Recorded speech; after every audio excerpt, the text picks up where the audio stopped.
నీటిపారుదల శాఖ మంత్రిగా ఉన్నప్పుడు హరీష్ రావు గారు 5 సంవత్సరాలు ఆర్థిక మంత్రిగా ఉన్నాడు.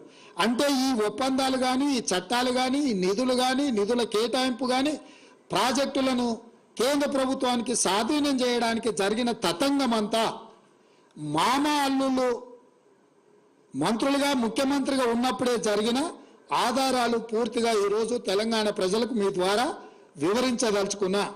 ఇది ఒక కోణం. చట్టం చేయడం, చట్టాన్ని అమలు చేయడం, ప్రాజెక్టులను నిర్వహించడానికి నిధులను కేటాయించడం అనేది పరిపాలన పరంగా జరిగిన నిర్ణయాలు. ఇవొక్క పక్కనైతే ఆనాడు పదే ఈనాడు కూడా చంద్రశేఖరరావు కృష్ణానది జలాలను రాయలసీమ ప్రాంతానికి, కృష్ణా డెల్టా ప్రాంతానికి తరలించకపోతుంటే కాంగ్రెస్ పార్టీ హారతులు ఇచ్చింది, కాంగ్రెస్ పార్టీ నీళ్లను తరలించకపోవడానికి సహకరించింది ఉమ్మడి రాష్ట్రంలో అని చాలా సందర్భాలలో ఉపన్యాసం చెప్తుంటాడు. నేను ఈరోజు ఇక్కడున్న చాలామంది సీనియర్ పాత్రికేయ మిత్రులు ఆ రోజు కూడా జర్నలిజంలో ఉన్నారు, పాత్రికేయులుగా పనిచేసినారు, తెలంగాణ ఉద్యమకారులుగా మీరు కూడా ఉద్యమంలో పాల్గొన్నారు. 2004 నాడు రాజశేఖర రెడ్డి గారి నేతృత్వంలో ఏర్పడ్డ కాంగ్రెస్ ప్రభుత్వంలో 6 మంది మంత్రులు ప్రమాణ స్వీకారం చేసింది. మీకు అందరు గుర్తుంది కదా. రాష్ట్రంలో కేంద్రంలో మన్మోహన్ సింగ్ గారి నేతృత్వంలో కేంద్ర ప్రభుత్వాన్ని ఏర్పాటు చేస్తే టీఆర్ఎస్ నుంచి 2 మంత్రులు చేశారు. ఒక ఆయన పేరు కల్వకుంట్ల చంద్రశేఖరరావు, ఇంకొక నాయకుడి పేరు ఆలయ నరేంద్ర గారు. రాష్ట్రంలో 6 మంది మంత్రుల హరీష్ రావు ఒక మంత్రి. 6 మంది మంత్రుల్లో నాయని నరసింహారెడ్డి గారు కూడా మంత్రిగా ఉండి కడప జిల్లా ఇన్ఛార్జ్ మంత్రి. 2004లో కాంగ్రెస్ నేతృత్వంలో ఏర్పడ్డ ప్రభుత్వంలో ఆనాడు టీఆర్ఎస్ పార్టీ భాగస్వామ్యము మంత్రివర్గంలో ప్రభుత్వంలో. ఆ ప్రభుత్వంలో 6 మంది మంత్రులలో హరీష్ రావు, ఈరోజు పెడబొబ్బలు పెట్టి హరీష్ రావు గారు మంత్రిగా ఉండడమే కాదు, నాయన నరసింహారెడ్డి గారు కడప జిల్లా ఇన్ఛార్జ్ మంత్రి. 11,000 క్యూసెక్కులతో ఉన్న పోతిరెడ్డిపాడు, యాక్చువల్గా పోతిరెడ్డిపాడు కానీ తెలుగు గంగ కానీ ఒకటి 15 టీఎంసీలు ఒక ప్రాజెక్టుకు, అదేవిధంగా చెన్నైకి నీళ్లు పంపించే తెలుగు గంగ ప్రాజెక్టుకు 17 టీఎంసీలు, 19 టీఎంసీలు మొత్తం కలిపి కేవలము కృష్ణానది జలాల నుంచి శ్రీశైలం ప్రాంతం నుంచి వాడుకోవడానికి కేటాయించింది 34 టీఎంసీలే. 11,000 క్యూసెక్స్ తోని ఉన్న పోతిరెడ్డిపాడును పెద్దగా చేయడానికి నిర్ణయం తీసుకున్నప్పుడు నాయన నరసింహారెడ్డి గారు, హరీష్ రావు గారు, ఆనాటి చంద్రశేఖర్ గారు, విజయరామారావు గారు, కెప్టెన్ లక్ష్మీకాంతారావు గారు వీళ్ళందరూ కూడా మంత్రివర్గంలో ఉన్నప్పుడే రాజశేఖర రెడ్డి గారు రాయలసీమకు 11,000 క్యూసెక్స్ నుంచి 44,000 క్యూసెక్లకు పోతిరెడ్డిపాడు పొక్కను పెద్దది చేసి నీళ్లు తీసుకుపోయే నిర్ణయం జరిగినప్పుడు రాష్ట్రంలో వీళ్ళు మంత్రులు, కేంద్రంలో కేసీఆర్ మంత్రి. ఈరోజు కాంగ్రెస్ పార్టీ తెలంగాణ నాయకులను దోషులుగా ఆరోపణ చేస్తున్న చంద్రశేఖరరావు, నీ గత చరిత్ర ఒక్కసారి వెనక్కి తిరిగి చూసుకో.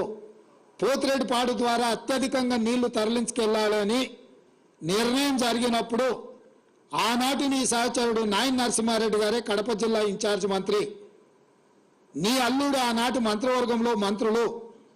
మీరు ఆనాడు పదవులకు ఆశపడి పెదవులు మూసుకొని రాజశేఖర రెడ్డి గారి దగ్గర లొంగిపోయి తొత్తులుగా ఉండి ఆనాడు పోతిరెడ్డిపాడు పొక్క పెద్ద చేసినప్పుడు కొట్లాడింది కీర్తిశేషులు పి జనార్దన్ రెడ్డి, మరి శశిధర్ రెడ్డి.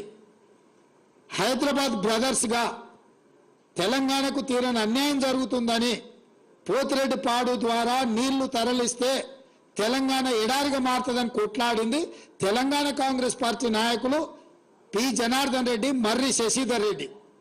మేము అభ్యంతర పెట్టిన రోజు, మా నాయకులు అభ్యంతర పెట్టిన రోజు నువ్వు మా వాళ్ళకి అండగా నిలబడకుండా నువ్వు రాజశేఖర రెడ్డి గారికి అండగా నిలబడి ఆనాడు పదవుల కోసం తెలంగాణ హక్కులను తాకట్టు పెట్టిందే ఈ చంద్రశేఖరరావు.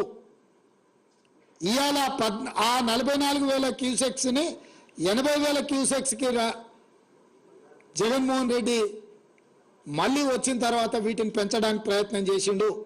ఇది పక్కన పెడితే తెలంగాణకు పూర్తిగా ఎడారిగా మార్చే Rayalaseema lift irrigation GORT number 203 ఎన్నడొచ్చింది జీవో?